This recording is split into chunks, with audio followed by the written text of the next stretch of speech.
그의 손길은 불꽃이었다. 내 얼어붙은 피부 위를 미끄러지며 잠들어 있던 모든 신경을 깨우는 불길. 하지만 그 불길은 나를 태우는 대신 서서히 녹이고 있었다. 나는 그의 품 안에서 가늘게 떨고 있었다. 추워서가 아니었다. 거대한 통유리창 밖으로 서울의 야경이 보석처럼 흩뿌려져 있었고 방 안의 온도는 완벽하게 조절되고 있었다. 내 몸을 떨게 만드는 것은 그의 맨가슴에서 전해져 오는 견고한 온기와 그 온기가 불러일으키는 기억의 항이, 그 극명한 대조 때문이었다. 괜찮아, 서연아. 그의 목소리가 귓가에서 낮게 울렸다. 세상의 모든 소음을 차단하는 견고한 벽처럼 나직하지만 단단한 음성이었다. 그는 내 떨림을 느꼈을 것이다. 내 어깨를 감싼 그의 팔에 힘이 들어갔다. 강압적인 힘이 아닌 부서지기 직전의 무언가를 소중히 붙드는 듯한 조심스러운 힘이었다. 내가 여기 있잖아. 그 말이 주문처럼 내 혼란스러운 머릿속을 파고들었다. 나는 천천히 눈을 떴다. 그의 시선이 나를 향해 있었다. 어둠 속에서도 그의 눈은 깊고 투명했다. 그 안에는 욕망보다 더 짙은 무언가가 있었다. 연민 이해, 아니 그보다 더 원초적인 것. 마치 길 잃은 짐승을 발견한 듯한 지켜주고 싶다는 본능 같은 것이었다. 나는 왜 여기에 있는 걸까? 왜 이 남자의 품에 안겨 그의 심장 소리를 이토록 가까이에서 듣고 있는 걸까? 내 몸은 이 순간의 안락함을 갈망하면서도 동시에 비명을 지르며 밀어내려 하고 있었다. 과거의 망령들이 귓가에 속삭였다.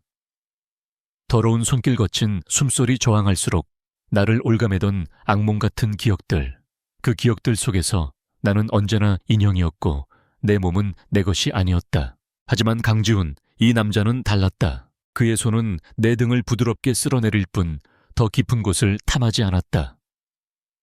그의 입술은 내 이마와 콧등에 짧게 머물렀다가 떨어졌다. 그의 모든 움직임에는 질문이 담겨 있었다. 허락해 줄까 하는 조심스러운 물음.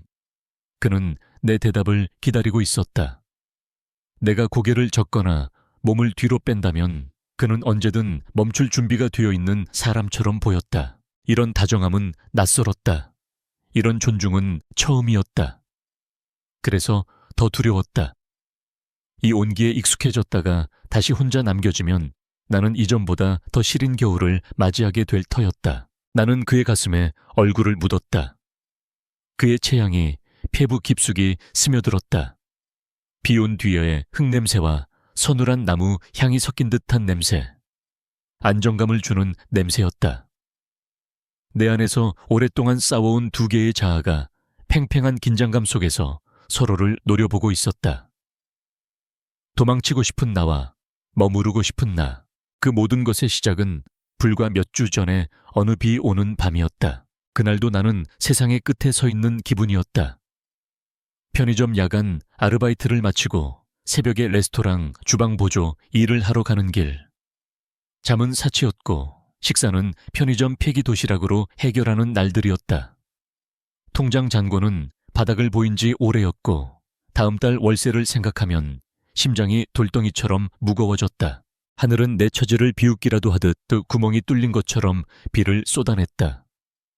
우산 하나 살 돈도 아까워 모자를 눌렀었지만 쏟아지는 장대비 앞에선 무용지물이었다.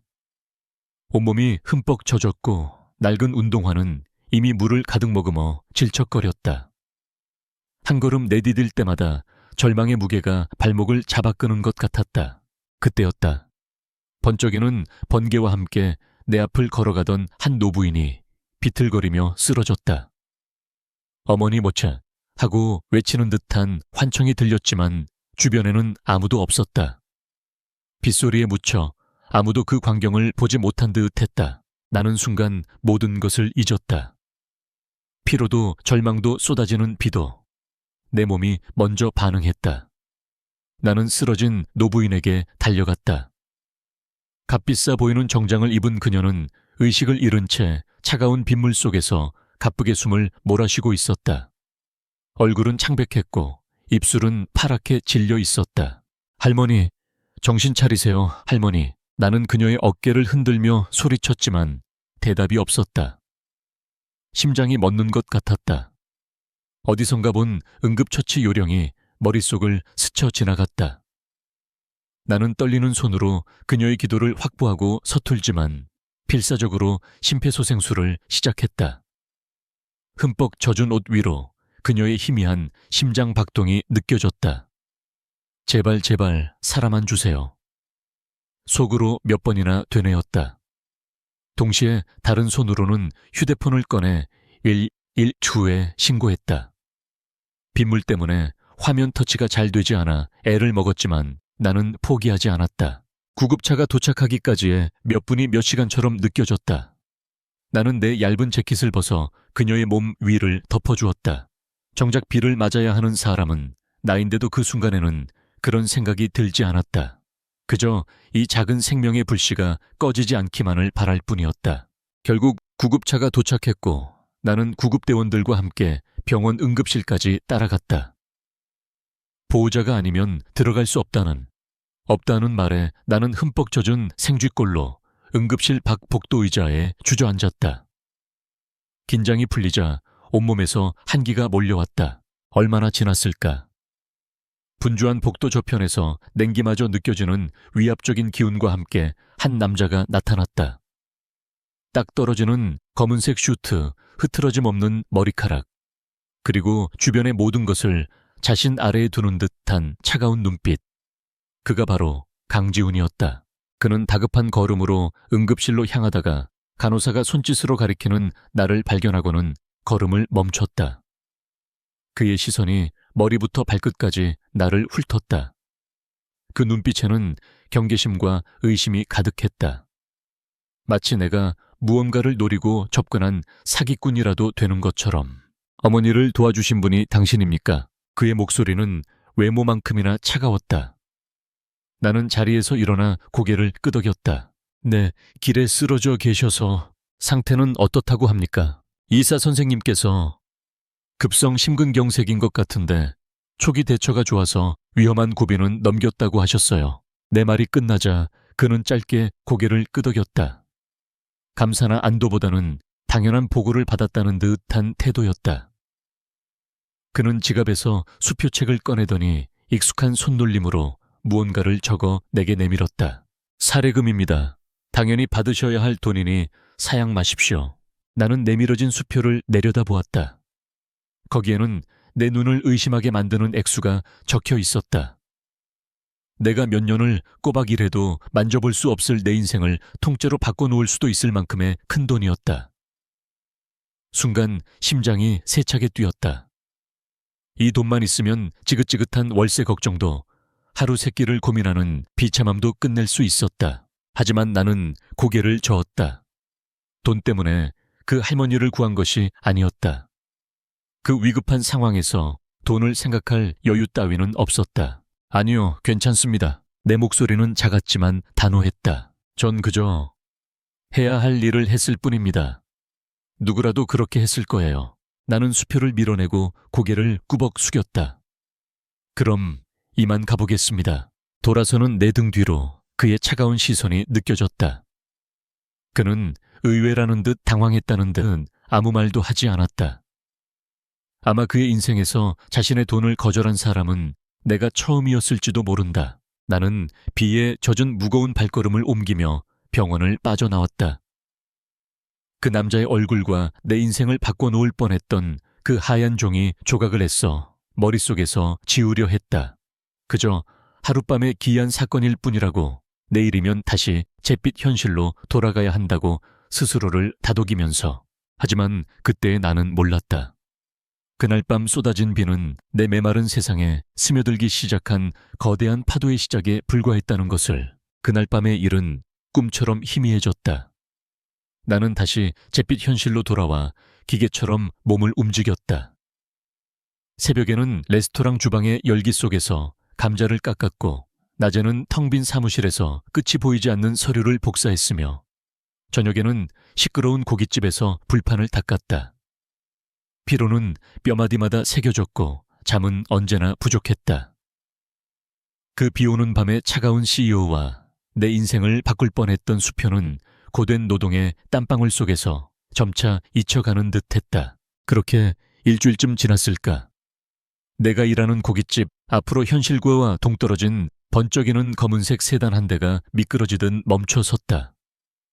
나는 기름때 묻은 앞치마를 두른 채 가게 앞을 쓸고 있었다. 차에서 내린 사람은 지난번 병원에서 보았던 강지훈의 비서인 듯한 남자였다. 말끔한 정장 차림의 그는 주변의 소란스러움과 어울리지 않는 아우라를 풍겼다. 그가 나를 향해 곧장 걸어왔다. 함께 일하는 동료들의 호기심, 어린 시선이 내 등에 따갑게 박혔다. 이소연 씨 맞으십니까? 정중하지만 어딘가 모르게 날이 선 목소리였다. 나는 빗자루를 든 채 굳어버렸다. 네, 그런데요. 박 회장님께서 뵙기를 원하십니다. 잠시 시간을 내어주실 수 있겠습니까? 박 회장님. 그날 밤의 노부인이었다. 나는 당황해서 말을 더듬었다. 지금은 제가 일하는 중이라서 모든 것은 저희가 처리하겠습니다. 잠시 저와 함께 가주시죠. 그의 말투는 부탁이 아니라 통보에 가까웠다. 그는 내가 거절할 수 없으리라는 것을 알고 있었다. 그는 가게 주인에게 다가가 몇 마디를 속삭였고 잠시 후 놀란 표정의 사장님이 달려와 내 등을 떠밀었다. 서연 씨 괜찮아. 어서 다녀와. 그의 손에는 두둑한 현금 봉투가 들려 있었다. 강지훈이라는 남자가 움직이는 방식이었다. 돈으로 모든 것을 해결하는 방식. 나는 씁쓸함을 느끼며 앞치마를 벗고 그의 채 올라탔다. 차가 도착한 곳은 서울의 부촌 중에서도 가장 깊숙한 곳에 위치한 성이라고 불러도 좋을 대저택이었다. 높은 담장과 위압적인 철문을 지나자 동화 속에나 나올 법한 완벽하게 가꿔진 정원이 눈앞에 펼쳐졌다. 나는 기가 죽어 차에서 내렸다. 내 낡은 운동화와 해진 청바지가 이 완벽한 공간을 더럽히는 것만 같았다. 집 안으로 들어서자 나이든 집사가 나를 맞이했다. 그의 안내를 받아 들어간 응접실은 내가 사는 작은 원룸 10개를 합친 것보다도 넓었다. 햇살이 쏟아져 들어오는 높은 창가에 우아한 드레스 차림의 박 회장이 앉아 있었다. 그녀는 더 이상 그날 밤의 위태로운 노부인이 아니었다. 온화한 미소 속에서도 범접할 수 없는 기품과 카리스마가 느껴졌다. 아가 이리 와서 앉으렴. 그녀가 손짓으로 나를 불렀다. 목소리는 놀라울 정도로 따뜻했다. 나는 쭈뼛거리며 그녀의 맞은편 소파에 엉거주춤 걸터앉았다. 하녀가 향긋한 차를 내왔다. 그날은 정말 고마웠어. 아가 덕분에 내가 이리 다시 웃을 수 있게 되었단다. 아니에요, 회장님. 당연히 해야 할 일이었는걸요. 아니, 당연한 일은 아니지. 요즘 세상에 누가 자기 몸이 흠뻑 젖는 걸 감수하면서까지 생판 모르는 늙은이를 위해 발벗고 나서겠니. 그녀의 눈빛은 내 속을 꿰뚫어 보는 듯 했다. 그녀는 내 고된 삶과 그 안에 숨겨진 자존심을 이미 다 알고 있는 것 같았다. 우리는 한동안 일상적인 이야기를 나누었다. 그녀는 나에게 부모님에 대해 그리고 지금 하는 일에 대해 물었다. 나는 최대한 아무렇지 않은 척 대답했지만 그녀의 따뜻한 시선 앞에서 자꾸만 울컥하는 감정을 억누르기 힘들었다. 한참의 침묵 끝에 그녀가 본론을 꺼냈다. 서연아, 내가 아가에게 부탁이 하나 있단다. 네, 재호에게요? 이사는 당분간 절대적인 안정을 취하라고 하는데 병원은 너무 답답해서 퇴원했어. 그렇다고 집에 간병인을 들이자니 영 불편해서 말이야. 모르는 사람이 집안을 돌아다니는 것도 싫고 하나부터 10까지 나를 환자 취급하는 것도 딱 질색이야. 그녀는 내 손을 부드럽게 잡았다. 그녀의 손은 따뜻하고 부드러웠다. 그래서 말인데 딱 한 달만 내 곁에 있어주지 않겠니? 간병인처럼 굴지 않아도 된단다. 그저 말동무가 되어주고 가끔 내가 책을 읽을 때 옆에 있어주기만 하면 돼. 네가 곁에 있으면 마음이 편안해질 것 같구나.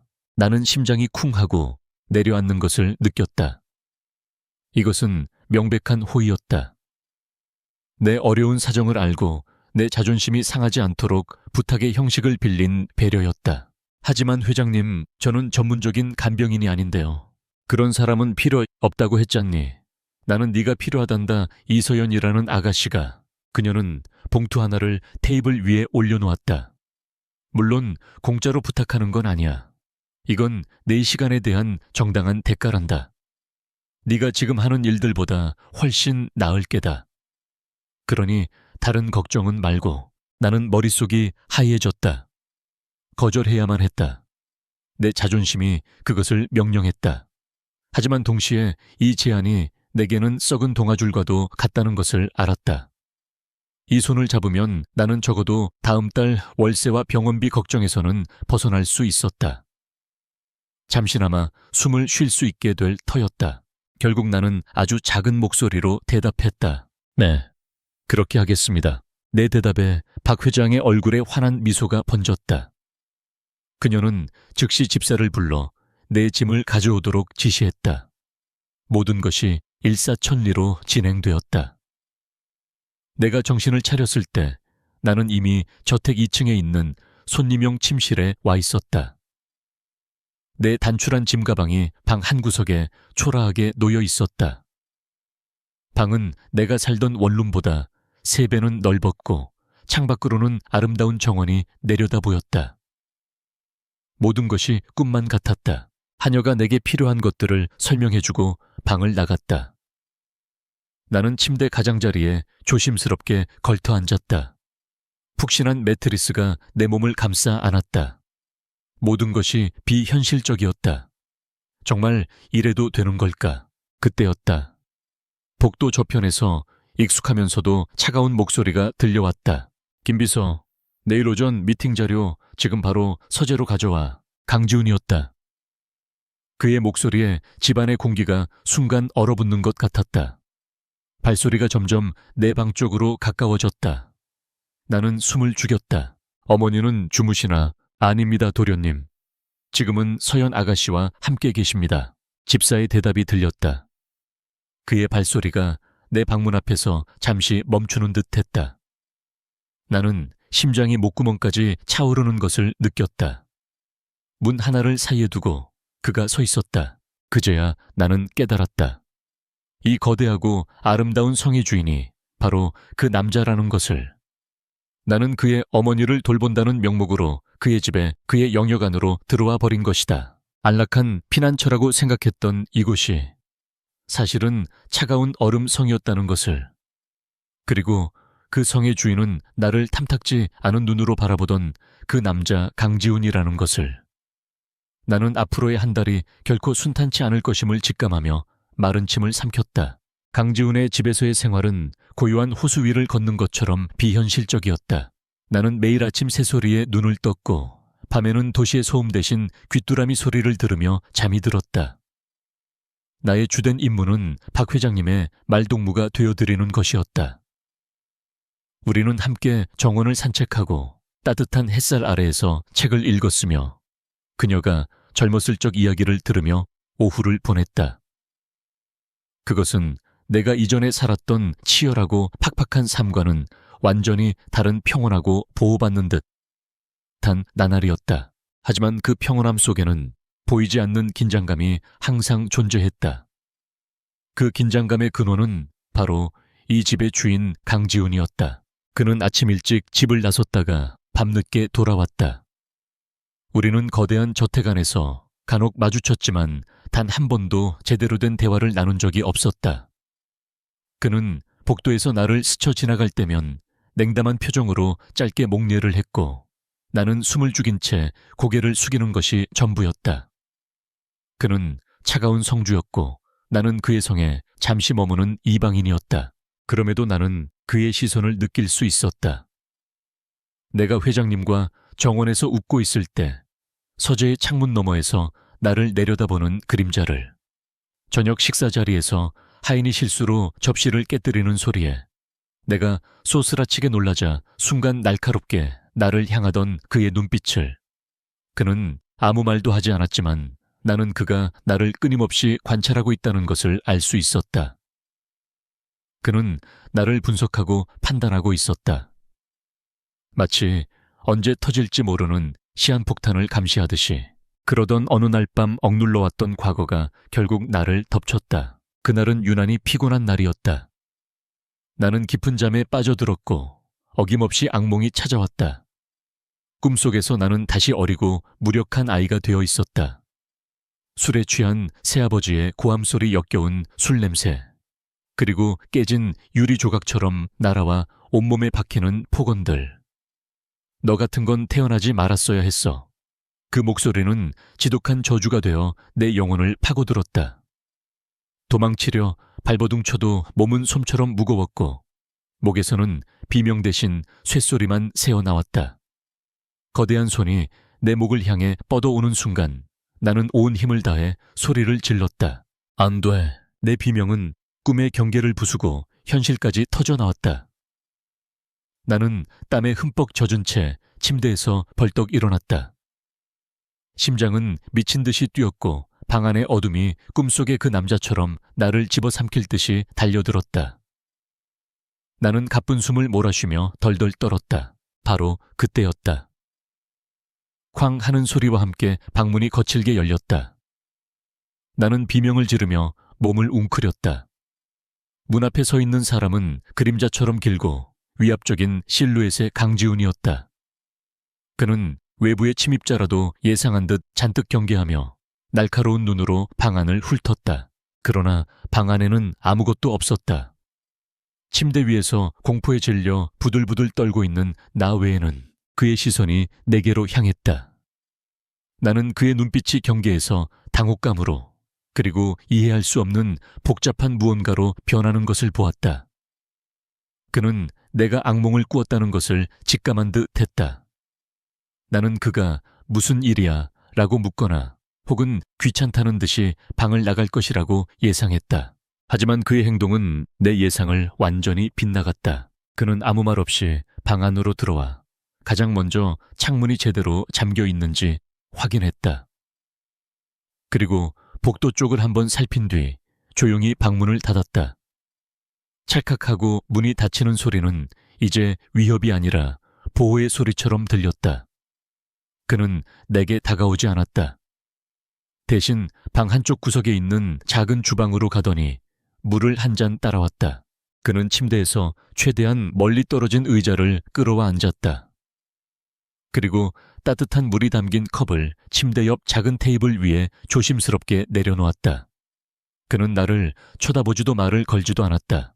그저 고요히 그 자리에 앉아있을 뿐이었다. 나는 혼란스러웠다.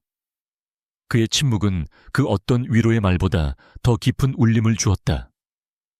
그는 내게 무슨 꿈을 꾸었는지 묻지 않았다. 괜찮으냐고 묻지도 않았다. 그는 그저 함께 있어 주었다. 내가 다시 혼자가 되는 것을 원치 않는다는 듯이. 그의 조용하고 침착한 존재감은 미친 듯이 날뛰던 내 안의 공포를 서서히 잠재웠다. 나는 떨리는 손으로 물컵을 집어들었다. 따뜻한 온기가 손바닥을 통해 심장까지 전해지는 것 같았다. 나는 그의 시선을 피해 물을 마시며 어둠 속에서 조용히 앉아있는 그의 실루엣을 훔쳐보았다. 그는 왜 이러는 걸까? 왜 이토록 낯선 친절을 베푸는 걸까? 얼마나 시간이 흘렀을까? 내 심장 박동이 완전히 안정을 되찾았을 때 그가 자리에서 일어났다. 이제 괜찮아진 것 같군. 그게 그가 한 말의 전부였다. 그는 내 대답을 기다리지 않고 조용히 방을 나갔다. 굳게 닫혔던 내 마음의 성벽에 그날 밤 아주 작은 균열이 생겼다. 다음 날 아침 우리는 식탁에서 마주쳤지만 아무도 어젯밤의 일을 입에 올리지 않았다. 하지만 분명 무언가 변해 있었다. 그의 시선은 여전히 차가웠지만 그 안에 아주 희미한 온기가 섞여 있는 듯한 착각이 들었다. 박 회장님의 다정함은 그의 아들의 무뚝뚝함과는 또 다른 방식으로 내 마음을 파고들었다. 그녀는 어느새 나를 우리 서연이라고 부르기 시작했다. 그녀는 내게 지훈의 어린 시절 사진을 보여주며 그가 얼마나 무뚝뚝하고 표현이 서툰 아이였는지에 대한 이야기를 들려주었다. 그 애는 속정이 깊은 아이란다. 겉으로는 차가워 보여도 자기가 품은 것들은 절대 놓지 않는 고집이 있지. 아마 제 아비를 닮아서 그럴 게다. 그녀의 말은 차가운 강지훈이라는 남자를 조금 더 입체적인 사람으로 만들었다. 어머니의 따스한 보살핌과 아들의 침묵 어린 배려. 나는 이 낯선 집에서 태어나서 처음으로 가족과 비슷한 형태의 온기를 느끼고 있었다. 그리고 그것이 얼마나 위험한 감정인지 알면서도 나는 자꾸만 그 온기에 기대고 싶어졌다.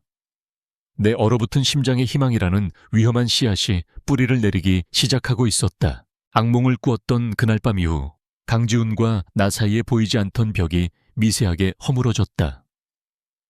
물론 그는 여전히 과묵했고 나는 여전히 그를 어려워했다. 하지만 더 이상 그의 침묵이 나를 향한 경계나 무관심이라고 느껴지지는 않았다.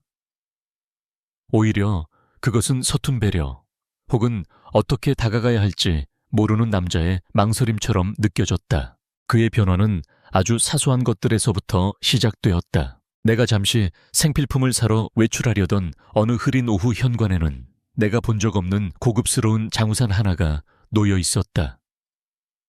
집사가 내게 다가와 나직하게 말했다. 도련님께서 혹시 비가 올지 모르니 쓰고 가시라고 하셨습니다. 나는 아무 말 없이 우산을 받아 들었다. 묵직한 우산의 무게가 그의 마음처럼 느껴져 가슴 한쪽이 저릿했다.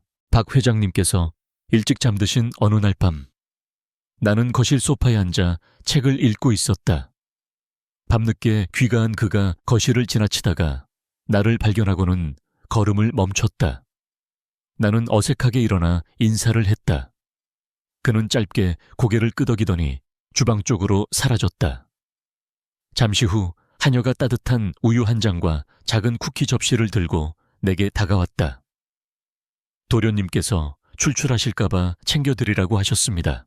나는 따뜻한 우유잔을 감싸 쥐었다. 그의 이런 예상치 못한 배려는 사막의 여행자가 발견한 오아시스처럼 내 메마른 마음에 조용히 스며들었다.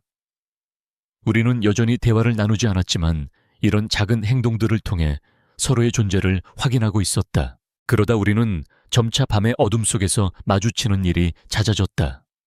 잠 못 이루는 밤 물을 마시기 위해 내려간 주방에서 혹은 서재에서 책을 찾다가 우연히. 처음에는 어색한 침묵만이 흘렀지만 어느 날 밤 그가 먼저 말을 걸었다. 무세운 책을 그렇게 열심히 읽는 겁니까? 그는 내가 읽고 있던 책의 표지를 보며 물었다. 그의 목소리는 여전히 낮고 무뚝뚝했지만 그 안에는 희미한 호기심이 담겨 있었다. 아, 그냥 오래된 소설이에요. 재미있습니까? 네, 주인공이 저랑 좀 닮은 것 같아서요. 그 말에 그의 눈빛이 잠시 흔들렸다. 그는 더 이상 묻지 않았지만 그날 이후 우리의 밤의 만남은 조금씩 길어졌다. 우리는 책에 대해, 영화에 대해, 그리고 가끔은 아주 사소한 일상에 대해 이야기했다. 나는 그가 단지 냉정한 사업가일 뿐만 아니라 문학에 대한 깊은 조예와 날카로운 통찰력을 가진 남자라는 것을 알게 되었다.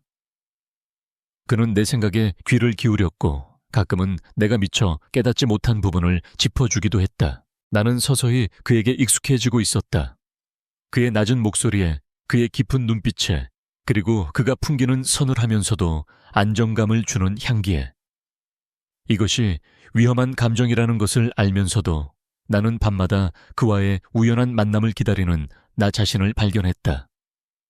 우리 사이의 경계선이 안개 속에서처럼 희미하게 흐려지고 있었다. 그 결정적인 사건이 일어난 것은 그의 고모가 저택을 방문한 날이었다. 박 회장님의 동생이자 강지훈의 고모인 그녀는 첫인상부터 오만함과 선민의식으로 가득 찬 사람이었다. 그녀는 나를 위아래로 훑어보더니 마치 가구를 보는 듯한 눈빛으로 박 회장님께 물었다. 언니, 이 아가씨는 새로 들인 간병인인가 보죠. 꽤 어리네. 그녀의 말투에는 나라는 인간에 대한 존중이 전혀 담겨 있지 않았다. 박 회장님의 얼굴이 순간 굳어졌다. 아니다 동생, 이 아가씨는 내 생명의 은인이야. 이서연 씨라고 하네. 어머 그래요. 생명의 은인. 고모라는 여자는 내게 다가와 노골적으로 머리부터 발끝까지 뜯어보았다. 그런데 행색이 꽤나 공웅해 보이는데 언니가 마음이 약해서 또 아무나 거둬들인 건 아니고요. 모욕감에 얼굴이 새빨갛게 달아올랐다. 나는 아무 대꾸도 하지 못하고 입술만 깨물었다. 내 초라한 옷차림과 어두운 과거가 나를 대신해 모든 것을 말해주고 있는 것 같았다. 박 회장님이 무언가 말하려던 그 순간 서재에서 나온 강지훈의 차가운 목소리가 거실의 공기를 갈랐다. 고모. 모두의 시선이 그에게로 향했다. 그는 서류를 손에 든 채 싸늘하게 가라앉은 눈으로 자신의 고모를 보고 있었다. 오랜만에 오셨으면 말을 가려서 하셔야죠. 지훈이 너 지금 이 고모한테 무슨 말버릇이니? 내가 틀린 말 했어. 어디서 굴러먹던 지도 모르는 애를 집에 들여놓고. 그녀의 말이 차에 끝나기도 전에 강지훈이 한 걸음 앞으로 나섰다. 그의 전신에서 뿜어져 나오는 위압감에 거실의 공기가 얼어붙었다. 그는 자신의 고모를 똑바로 쳐다보며 또박또박 얼음처럼 차가운 목소리로 말했다. 고모, 다시 한번 말씀드리죠. 이쪽은 이서연 씨입니다. 그는 잠시 숨을 고른 뒤 나를 한번 돌아보고는 거실에 있는 모두가 들을 수 있는 목소리로 선언했다. 그리고 이 집에서는 제 손님입니다. 함부로 대하지 마시죠. 정적이 흘렀다. 고모는 충격을 받은 듯 입을 벌린 채 아무 말도 하지 못했다. 하인들은 놀라 숨을 죽였다. 그리고 나는 심장이 바닥까지 떨어졌다가 다시 솟구쳐 오르는 것 같은 격렬한 감정에 휩싸였다. 제 손님입니다. 그의 말은 단순한 방어가 아니었다. 그것은 선언이었고 경고였으며 내게 둘러주는 가장 단단한 갑옷이었다. 그는 처음으로 사람들 앞에서 나를 자신의 영역 안에 있는 사람으로 인정했다. 나를 지켜주었다. 나는 천천히 고개를 들어 그를 보았다. 그는 여전히 차가운 표정이었지만 그의 눈빛은 흔들림 없이 나를 향해 있었다. 그 순간 나는 깨달았다. 내가 그동안 애써 외면하고 부정해왔던 감정의 실체를. 그것은 단순한 끌림이나 감사가 아니었다. 차갑게 얼어붙어 다시는 뛰지 않을 것이라 믿었던 내 심장이 강지훈이라는 남자를 향해 미친 듯이 소리를 내며 달려가고 있었다. 걷잡을 수 없이 속수무책으로 며칠 뒤 박 회장님은 지방에 있는 친척의 팔순잔치에 참석하기 위해 이틀간 집을 비우게 되었다. 그녀는 떠나기 전 내 손을 꼭 잡으며 말했다. 지훈이 녀석이 겉은 그래도 속은 따뜻한 아이니 너무 어려워 말거라. 둘이서 집 잘 보고 있어. 그녀의 눈빛에는 의미심장한 미소가 담겨 있었다. 마치 이 모든 상황을 예상이라도 한 것처럼. 회장님이 떠나자 거대한 저택에는 무거운 침묵만이 남았다. 그 침묵은 이전과는 다른 종류의 것이었다. 어색함보다는 팽팽하게 당겨진 활시위 같은 긴장감이 집안의 모든 공기를 채웠다. 우리는 한 공간에 있으면서도 서로를 애써 피했다. 그의 서재에서 새어나오는 희미한 불빛, 내가 거실에서 책장을 넘기는 소리. 우리는 보이지 않는 벽을 사이에 두고 서로의 존재를 그 어느 때보다도 강렬하게 의식하고 있었다. 집은 너무나도 넓었지만 나는 그와 단둘이 남겨진 이 공간이 숨막히게 좁다고 느꼈다. 첫날 밤은 그렇게 각자의 공간에서 서로의 그림자를 의식하며 흘려보냈다. 문제는 두 번째 날 밤이었다. 저녁 식사를 마친 후 우리는 응접실에서 마주쳤다. 그는 소파에 앉아 신문을 보고 있었고 나는 창가에 서서 의미 없이 어두워진 정원을 내다보고 있었다. 더 이상 참을 수 없는 침묵이 우리를 짓눌렀다. 그때 그가 먼저 그 침묵을 깼다. 영화를 볼까 하는데 나는 놀라 그를 돌아보았다. 같이 보겠습니까? 그의 제안은 너무나도 뜻밖이었다. 나는 잠시 망설이다가 작게 고개를 끄덕였다. 거절할 이유도 용기도 없었다. 그는 홈시어터 룸으로 나를 안내했다. 방음이 완벽하게 된 어두운 공간, 푹신하고 거대한 소파. 그는 내게 리모컨을 건네며 말했다. 보고 싶은 걸로 고르죠. 나는 잠시 망설이다가 오래된 흑백 고전 영화를 골랐다. 자극적인 장면도 화려한 액션도 없는 그저 사람들의 삶을 잔잔하게 그려내는 영화였다. 어쩌면 나는 우리 사이에 흐르는 이 격렬한 긴장감을 잠재워줄 무언가가 필요했는지도 모른다. 우리는 소파의 양쪽 끝에 멀찍이 떨어져 앉았다. 스크린에서 빛이 뿜어져 나오기 시작했고 영화 속 주인공들의 이야기가 방안을 채웠다. 하지만 나는 이야기에 집중할 수 없었다. 내 모든 신경은 옆에 앉은 그의 존재에 쏠려 있었다. 그의 희미한 숨소리, 그가 미세하게 몸을 움직일 때마다 나는 옷깃 스치는 소리. 어둠은 우리의 경계를 무너뜨렸고 나는 그가 바로 내 곁에 있는 것처럼 느꼈다. 영화는 중반을 향해 달려가고 있었다. 화면 속에서는 전쟁으로 헤어졌던 아버지가 수십 년 만에 딸을 만나는 장면이 나오고 있었다. 아버지는 백발이 성성한 노인이 되었고 딸은 이제 중년의 여인이었다. 아버지는 주름진 손으로 딸의 머리를 서툴게 쓰다듬었다. 미안하다. 너무 늦게 와서 미안하다. 딸은 아무 말 없이 아버지의 품에 안겨 소리 없이 눈물을 흘렸다. 그 순간 내 안에 무언가가 툭 하고 끊어졌다. 내가 한 번도 가져보지 못했던 것. 내가 그토록 갈망했지만 끝내 허락되지 않았던 것. 아버지의 따뜻한 손길, 무조건적인 사랑. 화면 속 장면은 내 마음 가장 깊은 곳의 상처를 날카롭게 후벼 팠다. 나는 눈물이 터져 나오려는 것을 필사적으로 참았다. 입술을 깨물고 고개를 돌려 어둠 속으로 시선을 피했다. 하지만 배신자 같은 눈물은 내 허락도 없이 뺨을 타고 흘러내렸다. 나는 그가 눈치채지 못하기를 바랐다. 하지만 그는 알고 있었다. 딸깍. 리모컨 소리와 함께 거대한 스크린이 암흑으로 변했다. 영화의 대사도 배경음악도 모두 사라진 방 안에는 나의 가쁜 숨소리와 조용한 흐느낌만이 남았다. 서연 씨, 그가 나직하게 내 이름을 불렀다.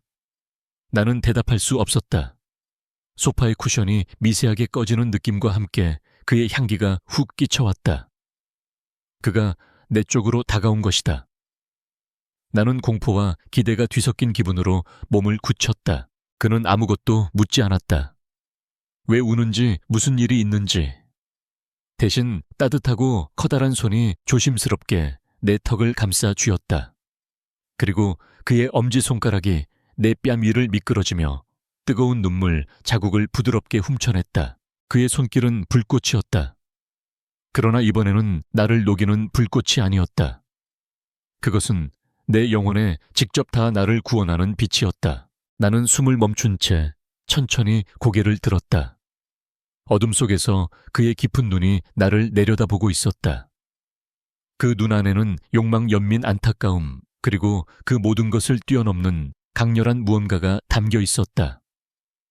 그는 내 눈물을 맛보려는 듯 천천히, 아주 천천히 고개를 숙였다. 나는 피하지 않았다. 아니, 피할 수가 없었다. 그의 입술이 내 입술에 닿는 순간 나는 온몸의 감각이 폭발하는 것을 느꼈다. 그의 입술은 부드럽고 따뜻했으며 조심스러웠다. 그것은 질문과도 같은 키스였다. 허락을 구하고 내 마음의 문을 두드리는 듯한 내 과거의 악몽들이 속삭였다. 도망쳐, 밀어내.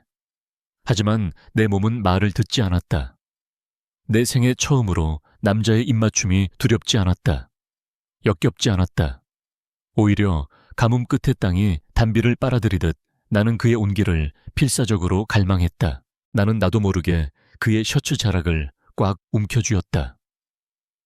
나의 작은 반응에 그의 조심스럽던 키스가 순식간에 깊고 열정적으로 변했다. 그동안 서로를 향해 억눌러왔던 모든 감정들이, 모든 망설임과 긴장감들이 그 키스 속에서 격렬하게 터져나왔다. 그것은 단순한 입맞춤이 아니었다. 두 개의 외로운 영혼이 서로를 알아보고 서로의 상처를 감싸 안는 절박한 몸짓이었다. 세상의 모든 것이 사라지고 오직 그와 나만이 남았다. 그의 숨결, 그의 심장소리, 그리고 나를 놓지 않으려는 듯 강하게 나를 끌어안는 그의 팔. 우리는 숨쉬는 것조차 잊은 채 서로를 탐했다. 이 밤의 끝이 어디일지는 알 수 없었다. 하지만 한 가지는 분명했다. 이 키스가 끝나는 순간 우리 중 누구도 이전과 같은 모습으로 돌아갈 수는 없으리라는 것을. 얼마나 시간이 흘렀을까. 우리의 입술이 천천히 떨어졌을 때 세상의 모든 소리가 다시 돌아왔다. 내 심장이 귀 바로 옆에서 미친 듯이 울리고 있었다. 어둠 속에서 우리는 아무 말 없이 서로를 바라보았다. 그의 뜨거운 숨결이 내 뺨에 닿았다. 방금 전까지 우리를 지배했던 격렬한 열정은 사라지고 그 자리에는 모든 것을 발가벗겨진 듯한 날것의 감정만이 남았다. 이제 우리는 더 이상 이전으로 돌아갈 수 없었다. 이 키스는 단순한 실수가 아니었다. 그것은 억눌러왔던 진심의 폭발이었고 우리는 이제 그 진심을 마주해야만 했다. 먼저 침묵을 깬 것은 그였다. 그의 목소리는 평소보다 훨씬 낮고 미세하게 잠겨 있었다. 병원에서 당신을 처음 봤을 때 그가 천천히 입을 열었다. 솔직히 말하면 경계했습니다. 어머니의 약점을 이용해 무언가를 얻어내려는 사람일지도 모른다고 생각했죠. 그래서 돈을 건넸던 겁니다. 당신을 시험하고 내 세상 밖으로 밀어내기 위해서. 나는 숨을 죽인 채 그의 고백을 들었다. 그의 눈은 그날처럼 차가웠지만 이번에는 그 안에 담긴 의미가 달랐다. 하지만 당신은 거절했죠. 내가 내민 돈을 조금의 망설임도 없이. 그때 처음으로 당신이라는 사람이 궁금해졌습니다. 돈으로 살 수 없는 자존심을 가진 사람. 그저 해야 할 일을 했을 뿐이라고 말하는 선의를 가진 사람. 그는 내 뺨을 감쌌던 손을 내려 내 손을 조심스럽게 잡았다. 집으로 들어온 당신을 보면서 그 궁금증은 확신으로 변했습니다. 당신이 어머니를 대하는 따뜻한 모습, 사소한 소리에도 놀라는 여린 모습, 그리고 그날 밤 악몽에 시달리던 위태로운 모습까지. 그 모든 것이 당신이었죠. 나는 어느새 당신에게서 눈을 뗄 수가 없었습니다, 이소연 씨. 이건 동정이나 연민이 아닙니다. 당신의 강인함에 당신의 상처마저도 끌렸습니다. 그의 담담한 고백은 그 어떤 화려한 미사여구보다도 강렬하게 내 심장을 파고들었다. 그가 나를 보고 있었다. 껍데기뿐인 내가 아니라 내 안의 상처와 두려움까지 전부. 그의 진심은 내게 무서운 용기를 주었다. 이 남자라면 이 남자에게만은 말할 수 있을지도 모른다고. 내 인생을 올가매고 있는 이 지독한 어둠의 정체를. 나는 평생 누구에게도 꺼내지 못했던 판도라의 상자를 열기로 결심했다. 지금이 아니면 나는 영원히 이 어둠 속에 갇혀 살게 될 것만 같았다. 나는 떨리는 목소리로 입을 열었다. 제가 왜 그렇게 남자의 손길을 무서워했는지 아세요? 그는 아무 말 없이 나를 바라보았다. 그의 눈빛이 내게 용기를 주었다. 어머니가 재혼하셨을 때 저는 14살이었어요. 새아버지가 생긴다는 게 처음엔 기뻤죠. 하지만 그 사람은 괴물이었습니다. 한마디 한마디 내뱉는 것이 마치 유리 조각을 삼키는 것처럼 고통스러웠다. 술에 취한 밤이면 그는 악마로 변했어요. 집 안의 모든 것을 부수고 어머니와 저에게 폭언을 퍼부었죠. 처음에는 그저 욕설과 고함뿐이었어요. 하지만 시간이 지날수록 그는 제게 손을 대기 시작했습니다. 나는 그의 얼굴을 참아볼 수가 없어 고개를 숙였다. 그의 손길은 언제나 더럽고 폭력적이었어요. 제 몸이 제 것이 아니라고 느껴졌어요. 그냥 이 모든 고통을 견뎌내야 하는 감옥처럼. 그래서 저는 남자가 제게 손을 대는 것이 죽기보다 싫었어요. 그가 저를 만질 때마다 꿈속에 그 괴물이 되살아나는 것만 같아서. 내 이야기가 끝나자 무거운 침묵이 내려앉았다. 내가 가장 두려워했던 순간이었다. 격렬 동정 혹은 역겨움.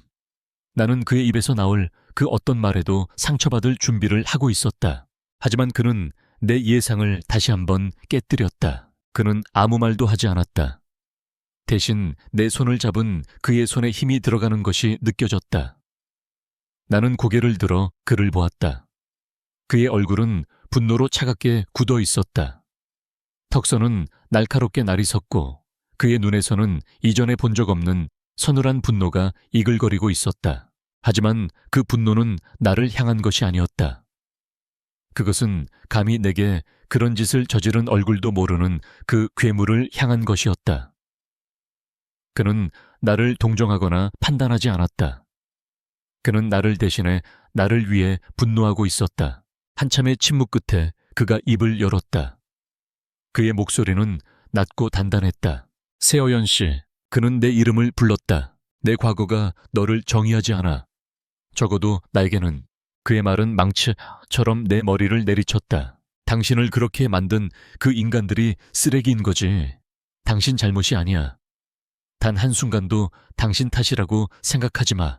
그의 말은 내가 평생 듣고 싶었지만 단 한 번도 들어보지 못했던 말이었다. 그것은 면죄부였고 구원이었다. 누군가가 마침내 알아주었다.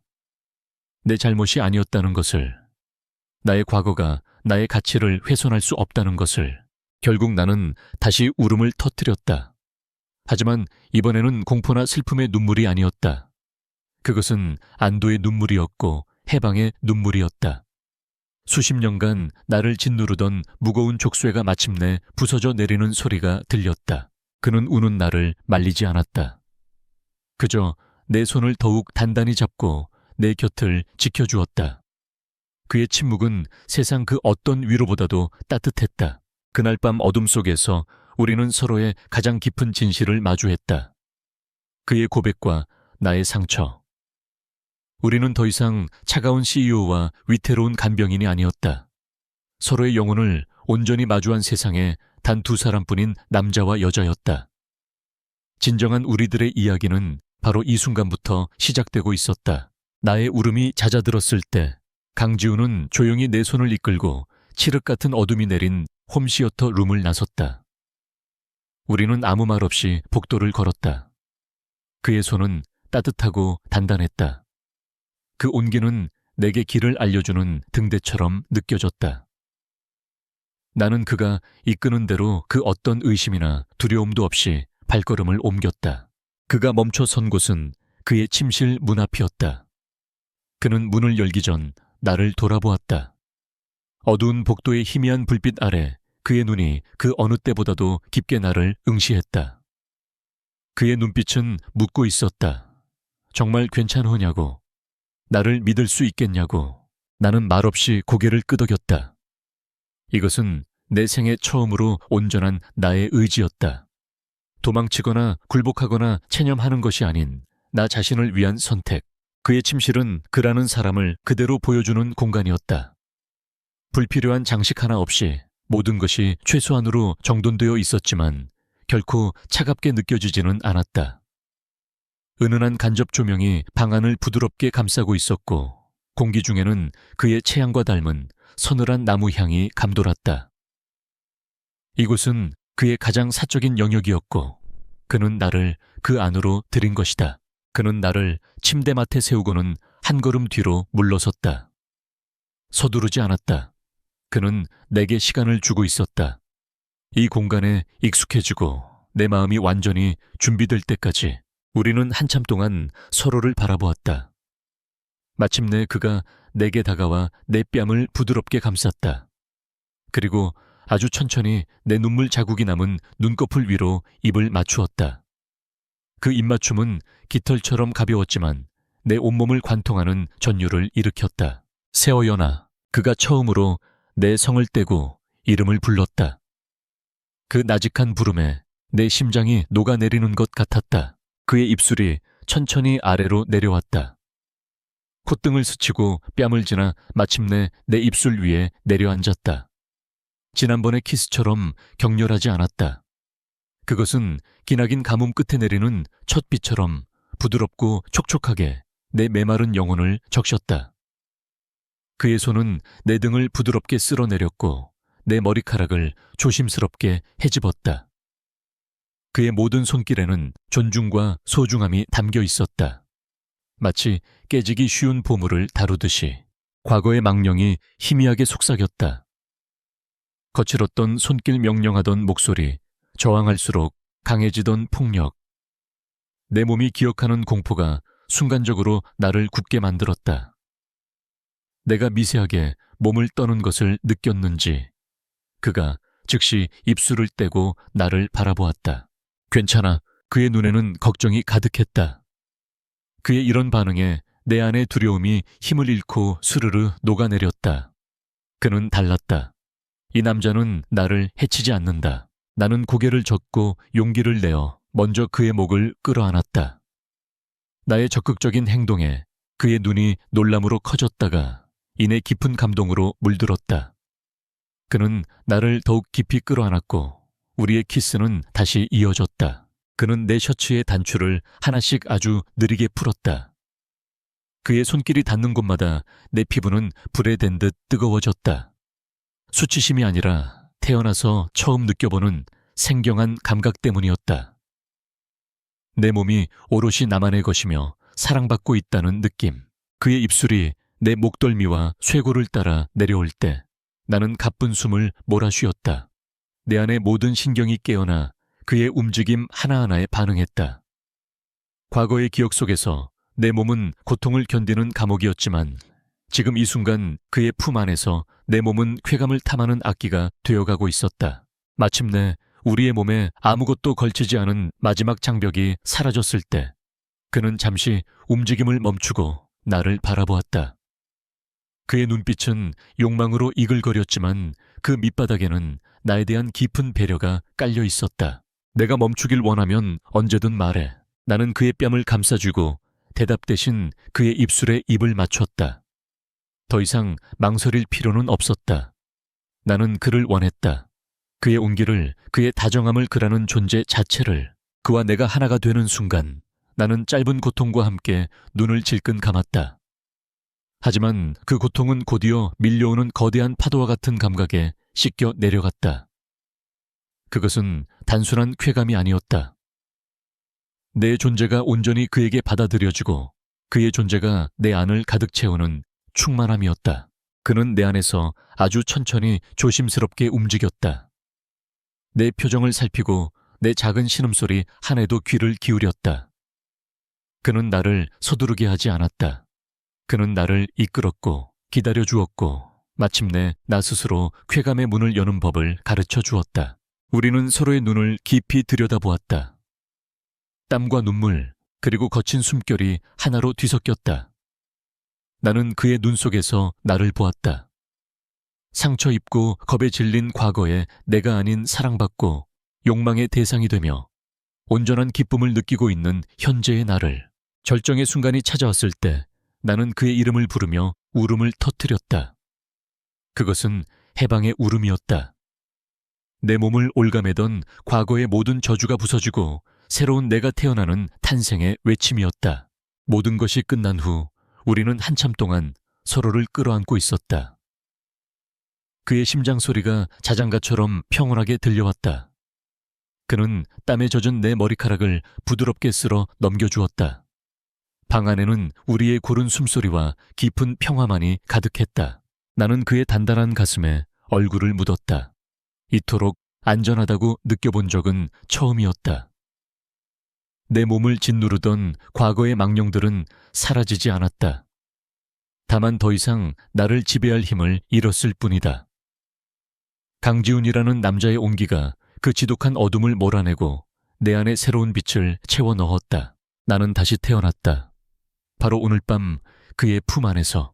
그날 밤 이후 세상은 색깔을 되찾았다. 나의 잿빛 세상에 그가 들어와 모든 풍경에 따뜻한 색을 입혔다. 우리는 연인이 되었다. 물론 대외적으로는 아무것도 변한 것이 없었다. 나는 여전히 박 회장님의 돌봄이었고 그는 이 집의 주인이었다. 하지만 보이지 않는 곳에서 우리는 서로의 온기를 나누었다. 복도에서 스치는 손끝 식탁 아래서의 은밀한 발장난 모두가 잠든 밤, 그의 서재에서 나누는 깊은 입맞춤. 이틀 후 돌아온 박 회장님은 모든 것을 알고 있다는 듯한 미소를 지으셨다. 그녀는 아무것도 묻지 않았지만 나를 바라보는 눈빛은 이전보다 더욱 따뜻해졌다. 그녀는 이미 나를 가족으로 며느리로 받아들인 것만 같았다. 나는 생애 처음으로 완벽한 행복에 둘러싸여 있었다. 내가 이런 행복을 누려도 되는 걸까 불안한 마음이 들 정도로 그 행복은 신기루처럼 짧았다. 그리고 그 끝은 잔인할 정도로 갑작스러웠다. 폭풍이 몰아친 것은 어느 평화로운 아침이었다. 나는 박 회장님과 함께 거실에서 차를 마시고 있었다. 테이블 위에는 지훈 씨가 놓고 간 태블릿 PC가 놓여 있었다. 무심코 화면을 켰을 때 내 눈에 들어온 것은 인터넷 연예 매체의 메인 기사였다. 단독 JK그룹 강지훈 대표 자택서 20대 여성과 비밀 동거, 상대는 어머니 간병인, 심장이 쿵하고 바닥으로 떨어졌다. 나는 떨리는 손으로 기사를 클릭했다. 화면에는 나와 지훈 씨가 정원에서 함께 있는 모습이 찍힌 파파라치 사진이 대문짝만하게 걸려 있었다. 그가 내 머리를 쓰다듬어주는 지극히 다정하고 사적인 순간이었다. 기사의 내용은 악의 그 자체였다. 익명의 제보자라는 사람의 말을 빌려 내가 불우한 환경을 무기 삼아 의도적으로 박 회장님에게 접근했으며 결국 강 대표를 유혹해 신분 상승을 노리는 현대판 신데렐라라고 매도하고 있었다. 기사는 나의 과거를 낱낱이 파헤쳤다. 고아나 다름없었던 어린 시절 술주정뱅이, 새아버지, 내가 살았던 허름한 옥탑방 사진과 지금의 저택을 비교하며 나의 탐욕을 부각했다. 하지만 가장 잔인한 것은 사람들이 남긴 댓글이었다. 어디서 저런 걸 주워와서. 강 대표 취향 독특하네. 뻔하지 뭐. 돈 보고 몸 파는 거. 새아버지가 술주정뱅이였다고 가정교육 뻔하네. 더러워. 저런 애 때문에 JK그룹 주가 떨어지는 거 봐라. 당장 쫓아내. 화면 속 글자들이 살아 움직이며 내 눈을 찌르는 것 같았다. 손에서 태블릿이 미끄러져 바닥에 떨어졌다. 쨍그랑하는 소리와 함께 액정이 거미줄처럼 갈라졌다. 내 심장처럼. 서연아 왜 그러니? 박 회장님의 놀란 목소리가 멀리서 들려왔다. 하지만 나는 아무 대답도 할 수 없었다. 숨이 쉬어지지 않았다. 세상이 나를 향해 손가락질하고 있었다. 더럽다고, 탐욕스럽다고, 추악하다고. 새아버지가 내게 퍼붓던 폭언들이 인터넷 속 익명의 사람들을 통해 다시 내게로 쏟아지고 있었다. 내가 그토록 두려워했던 일이 현실이 되었다. 나의 어두운 과거가 결국 그의 발목을 잡은 것이다. 나라는 존재가 그에게 그리고 그가 평생을 바쳐 지켜온 이 가족과 회사에 씻을 수 없는 오점이 되어버렸다. 우리가 함께 나눈 그 모든 아름다운 순간들은 이제 대중들의 더러운 입에 오르내리는 가십거리가 되었다. 그때 지훈 씨가 굳은 얼굴로 계단을 내려왔다. 그는 이미 모든 것을 알고 있는 듯했다. 그는 바닥에 떨어진 태블릿과 창백하게 질린 내 얼굴을 번갈아 보더니 곧장 내게로 다가와 내 어깨를 감싸 쥐었다. 이소연, 내 눈 봐. 그의 목소리는 단호했다. 이런 거 하나하나 신경 쓸 필요 없어. 다 내가 처리할 거야. 이건 쓰레기들이 만들어낸 소설일 뿐이야. 알겠어. 그는 나를 안심시키려 했지만 그의 눈빛 속에 숨겨진 깊은 분노와 당혹감을 나는 읽을 수 있었다. 그의 휴대폰은 쉴 새 없이 울려댔고 그는 비서와와 심각한 내용의 통화를 나누었다. 나는 그의 말을 듣고 있으면서도 아무것도 귀에 들어오지 않았다. 내가 할 수 있는 것은 아무것도 없었다. 나는 그저 이 모든 재앙의 원인이었다. 나만 없었다면 그가 이런 일로 고통받을 필요도 없었을 것이다. 박 회장님이 세상에 조롱거리가 될 일도 없었을 것이다. 그날 밤 나는 잠을 이룰 수 없었다. 지훈 씨는 밤늦도록 서재에서 나가지 않았다. 나는 침대에 누워 우리가 함께했던 짧은 날들을 되새겼다. 그의 다정함, 박 회장님의 따뜻함, 내가 처음으로 느껴본 가족의 온기. 그것은 나에게 과분한 행복이었다. 이제는 그 꿈에서 깨어나야 할 시간이었다. 나는 조용히 침대에서 일어났다. 그리고 내 인생에서 가장 어려운 결정을 내렸다. 그를 사랑하기에 나는 떠나야만 했다. 내가 그의 곁에 있는 한 이 폭풍은 멈추지 않을 것이다. 내가 사라져야만 그는 다시 원래의 자리로 돌아갈 수 있을 것이다. 나는 작은 가방에 내 얼마 되지 않는 옷가지를 챙겨 넣었다. 그리고 책상 위에 짧은 편지 한 장을 남겼다. 모든 것에 감사했습니다. 그리고 죄송합니다. 그에게 주었던 내 마음도 그에게 받았던 온기도 모두 이 방에 남겨두고 가기로 했다. 나는 유령처럼 조용히 내 방을 나섰다. 복도를 지나며 그의 서재에서 새어나오는 불빛을 마지막으로 돌아보았다. 안녕 나의 처음이자 마지막 사랑. 나는 한밤중에 어둠 속으로 내가 원래 속해 있던 그 차갑고 외로운 세상 속으로 소리 없이 사라졌다. 다음 날 아침 쏟아지는 햇살은 잔인할 정도로 눈부셨다. 밤새 회사 일을 처리하고 꼬박 날을 샌 강지훈은 지친 몸을 이끌고 내 방으로 향했다. 내가 밤새 잠 못 이루고 있을까봐 괜찮다고 다독여주기 위해서였다. 하지만 그가 마주한 것은 텅 빈 침대와 싸늘한 공기뿐이었다. 방은 내가 처음 왔을 때처럼, 아니 그보다 더 삭막하게 비어 있었다. 나의 흔적은 어디에도 없었다. 마치 내가 존재한 적조차 없었다는 듯이 그의 심장이 철렁 내려앉았다. 그때 그의 눈에 책상 위에 놓인 작은 메모지가 들어왔다. 모든 것에 감사했습니다. 그리고 죄송합니다. 그것이 전부였다. 짧은 문장을 읽는 그의 눈빛이 절망으로 흔들렸다. 곧이어 그 절망은 차가운 분노로 변했다. 그는 메모지를 손안에서 거칠게 구겨 쥐었다. 바보 같은 여자, 왜 혼자 모든 것을 짊어지려 하는 건가? 왜 자신을 믿지 못하는 건가? 그는 즉시 휴대폰을 꺼내 비서실장에게 전화를 걸었다. 그의 목소리는 강철처럼 차갑고 단단했다. 김 실장, 지금부터 내 모든 스케줄 취소해. 네, 하지만 대표님, 오늘 오전에 이사회 필요 없어. 지금 당장 동원할 수 있는 모든 인력을 동원해서 이서연 씨를 찾아. CCTV 차량 이동 기록, 금융거래 내역 뭐든 좋아. 수단과 방법을 가리지 말고 찾아. 당장. 그의 사무실은 순식간에 실종자를 찾기 위한 작전 본부로 변했다. 그는 미친 사람처럼 전화기를 붙들고 지시를 내렸다. 그때 박 회장님이 조용히 그의 서재로 들어왔다. 그녀의 얼굴에는 놀란 기색이 없었다. 오히려 모든 것을 예견했다는 듯 슬프고 차분한 표정이었다. 그녀는 아들의 어깨에 부드럽게 손을 얹었다. 지훈아, 어머니 걱정 마세요. 제가 금방 찾아올 겁니다. 그 아이는 자책하고 있는 게야. 박 회장님이 그의 말을 잘랐다. 자신이 내 앞길을 막는 흠집이라고 생각하고 있는 거지. 너를 지키기 위해 떠난 거란다. 그 아이의 방식대로 너를 사랑하고 있는 거야. 그녀는 아들의 눈을 똑바로 바라보았다. 지훈아, 내게 가장 중요한 게 뭐니?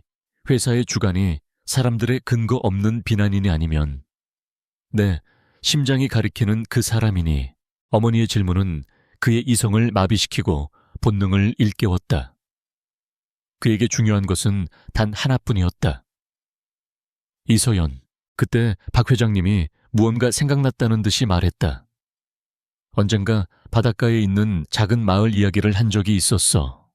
돌아가신 어머니와 함께 갔던 마지막 여행지라고. 세상에서 가장 평화롭고 아름다운 곳이라고 했단다. 아마 강원도 어디쯤이었던 것 같은데 그 말은 어둠 속의 한 줄기 빛과 같았다. 강지훈은 더 이상 망설이지 않았다. 그는 수많은 보고서와 울려대는 전화기를 뒤로 한 채 자리에서 일어났다. 그는 재킷 하나만 걸친 채 집을 나섰고 직접 운전대를 잡았다. 얼마나 달렸을까? 서울의 복잡한 풍경이 사라지고 푸른 동해 바다가 눈앞에 펼쳐졌다.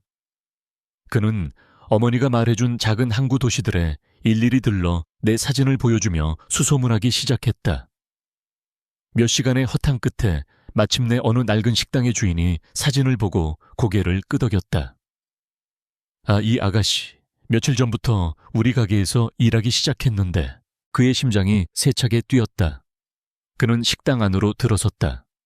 시끄러운 손님들과 비릿한 생선 냄새가 가득한 공간. 그 한가운데 낡은 앞치마를 두른 채 분주하게 움직이는 익숙한 뒷모습이 보였다. 며칠 사이에 더 야윈 듯한 모습.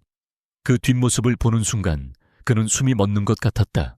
내가 주문을 받기 위해 고개를 돌린 순간 우리의 눈이 마주쳤다.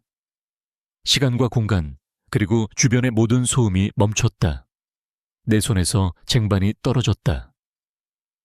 와장창 그릇 깨지는 소리가 우리의 정적을 갈랐다. 나는 정신을 차리고 그의 팔을 잡아 끌었다.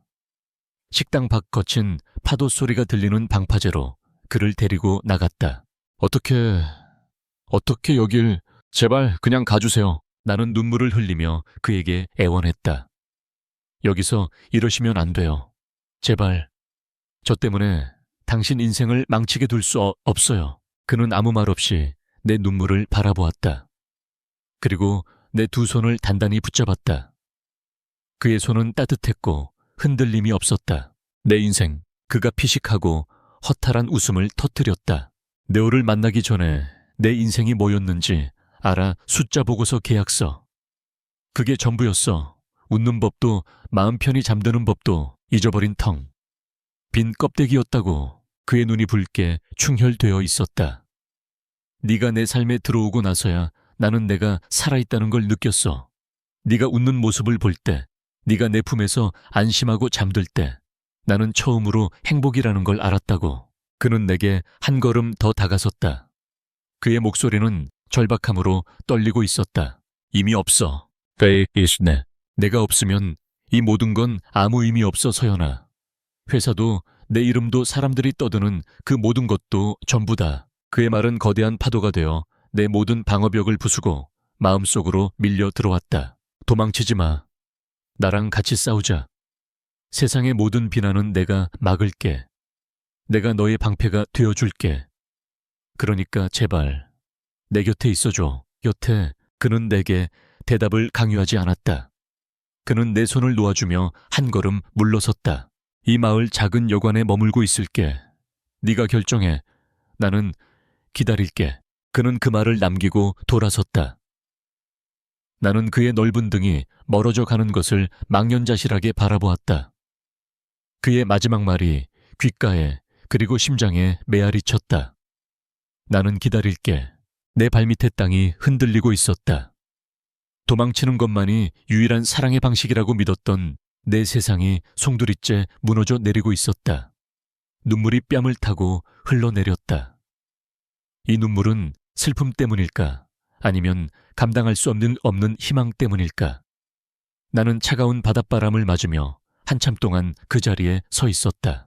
그가 떠난 뒤 나는 며칠을 유령처럼 보냈다. 낮에는 식당에서 기계처럼 몸을 움직였고 밤에는 작은 여관방에 누워 그의 마지막 말을 되새겼다. 그는 기다린다고 했다. 그 말은 희망인 동시에 가장 큰 고문이었다. 나는 창문 너머로 그를 보았다. 그는 매일 아침 마을의 작은 카페에 앉아 바다를 바라보았다. 그는 내게 다가오지도 전화를 걸지도 않았다. 그저 그 자리에 있음으로써 자신의 약속이 진심이라는 것을 온몸으로 보여주고 있었다. 그의 인내심은 도망치는 것만이 유일한 방법이라 믿었던 나의 신념을 뿌리부터 흔들었다. 나는 정말 그를 위해 떠난 것이었을까? 아니면 다시 상처받는 것이 두려워 도망친 이기적인 겁쟁이였을까? 그의 사랑은 내게 방패가 되어주겠다고 했다. 그런데 나는 그 방패 뒤에 숨는 것조차 두려워하고 있었다. 진정한 사랑은 누군가의 뒤에 숨는 것이 아니라 그의 옆에 나란히 서서 함께 폭풍을 마주하는 것이 아닐까? 그의 말이 옳았다. 우리는 함께 싸워야 했다. 결심이 서자 더 이상 망설일 이유가 없었다. 나는 식당 주인에게 고개 숙여 인사하고 며칠간 신세진 것에 대한 감사를 표했다. 그리고 낡은 앞치마를 벗어두고 그가 머무는 작은 여관으로 향했다. 내가 그의 방문을 두드렸을 때 문을 연 그의 얼굴에는 며칠간의 피로가 역력했다. 하지만 나를 보는 순간 그의 눈은 세상의 모든 빛을 담은 것처럼 환하게 빛났다. 나는 더듬거리며 내가 수없이 되뇌었던 말을 꺼냈다. 나 당신의 방패 뒤에 숨는 거 싫어요. 그의 눈이 커졌다. 당신 옆에서 같이 싸우고 싶어요. 그 말 한마디면 충분했다.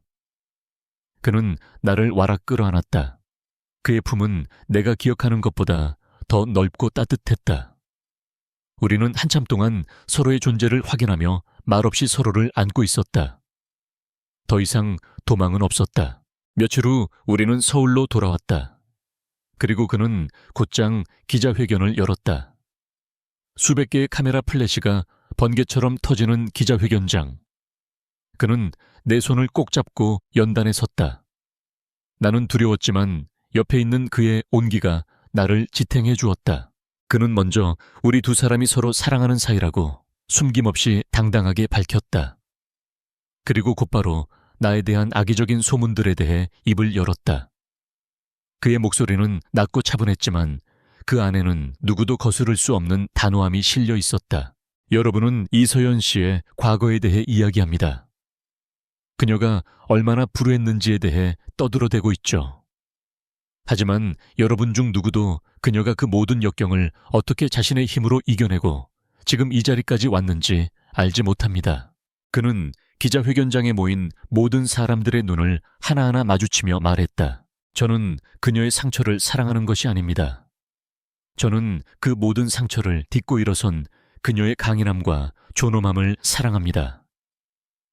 그녀의 과거는 그녀의 흠이 아니라 이 세상의 그 어떤 보석보다도 그녀를 더욱 눈부시게 만드는 훈장입니다. 그의 말은 거대한 울림이 되어 기자회견장을 채웠다. 마지막으로 그는 나를 돌아보며 마이크를 통해 세상에 선포했다. 이서연 씨는 제게 올 행복이자 제가 지킬 단 하나의 사람입니다. 앞으로 그녀를 향한 모든 근거 없는 비방과 인격 모독에 대해서는 제 모든 것을 걸고 책임을 물을 것입니다. 그의 선언은 모든 논란에 쐐기를 박았다. 세상의 비난은 순식간에 감탄과 응원으로 바뀌기 시작했다. 진심은 결국 통하는 법이었다. 1년 후 우리는 더 이상 그 위압적이던 저택에 살지 않았다. 대신 서울 근교의 햇살이 잘 드는 작은 마당이 있는 하얀 집에 새로운 보금자리를 꾸렸다. 나는 작은 온라인 식물 가게를 열어 내가 정말로 좋아하는 일을 시작했다. 지훈 씨는 여전히 바빴지만 그는 더 이상 일에만 파묻혀 사는 차가운 CEO가 아니었다. 그는 나에게 매일 사랑한다고 말해주었고 저녁에는 함께 마당의 꽃에 물을 주는 평범한 남자가 되었다. 어느 주말 오후 우리는 거실 소파에 누워 여유로운 시간을 보내고 있었다.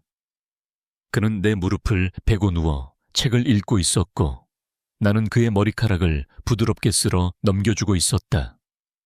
창밖으로는 우리가 함께 심은 라일락 나무가 보랏빛 꽃을 피우고 있었다. 나는 문득 우리가 걸어온 길을 돌아보았다. 내 몸과 마음에 새겨진 상처들은 사라지지 않았다. 그것들은 여전히 내 삶의 일부였다. 하지만 더 이상 아프지는 않았다. 그것은 이제 고통의 흔적이 아니라 내가 얼마나 치열하게 살아왔는지를 보여주는 증거가 되었다. 나는 내 무릎 위에서 평화롭게 잠이 든 그의 얼굴을 내려다보았다. 행복은 상처가 없는 삶이 아니라 그 상처까지도 사랑해주는 사람을 만나는 것이었다. 행복에는 정해진 모양이 없으며 다시 시작하기에 너무 늦은 때란 결코 없었다. 나는 내게 찾아온 이 기적 같은 행복을 느끼며 조용히 그의 이마에 입을 맞추었다. 우리의 진짜 이야기는 이제부터 시작이었다.